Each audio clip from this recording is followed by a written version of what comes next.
there's an abundance of lessons available in our life experiences if we have the humility to stand down and pay attention. And I'm going to be the first to raise my hand and say that's a challenge for me.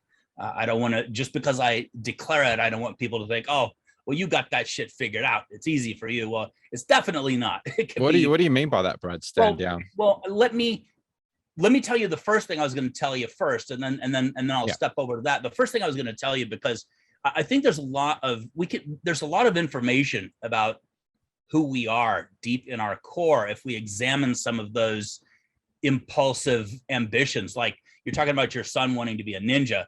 You know, when I was a little kid, I just ate up science fiction. I loved it. And I wanted to be an astronaut. And I thought that was the greatest thing. And I had astronaut toys and a toy space helmet.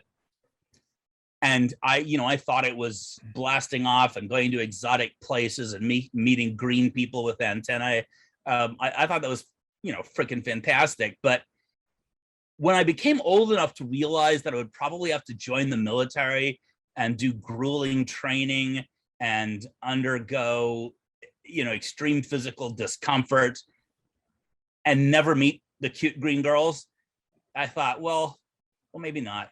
But it wasn't that I just chucked it off to the side of the road.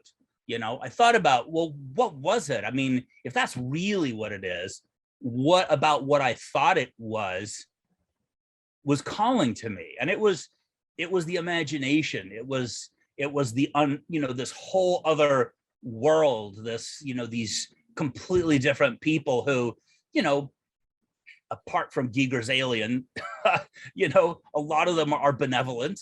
And, we have this opportunity to learn and experience other cultures. It was the adventure. It was the storytelling. It was the going into a brave new place, going into the unknown. And when I examined that aspect, I realized that I had in my life chosen a lot of those things. As a filmmaker, you do things that so many people will say, that's a terrible idea, it's a terrible risk. And you are freelance, you don't have job security. So from week to week and month to month, what's going to happen? And I realized in retrospect that I took on so many of the things that in my imagination entailed being that fictional idea of a space traveler. And I go to other worlds. I shoot science fiction, I shoot period pieces that take place in other countries and at other times. I've traveled all over the world and experienced other cultures. So it's kind of fascinating. I think it tells you a lot about yourself. And maybe 20 years from now, you'll have that conversation with your son, and you'll know him better as he grows into his adulthood, and you'll see, I see the threads that go back, to what fascinated you about that. If you enjoyed this clip, the full episode will be made available up here somewhere, so feel free to check that out. If you're someone that's interested in working one-on-one with me and developing your practice of presence, reflecting on your life at the moment, and calibrating your trajectory, then feel free to head over to todaydreamer.com and get in touch. There's also a full catalogue of episodes available on the website, which pretty much are there to help you cultivate the practice of presence so that you can more deeply participate in the blossoming of the emergent world story.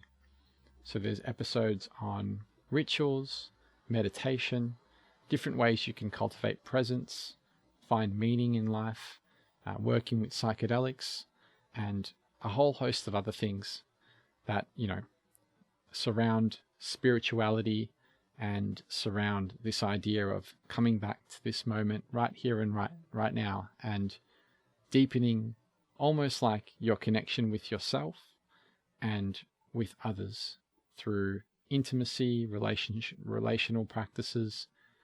There's a whole host of episodes. Feel free to check it out if you're into that kind of stuff.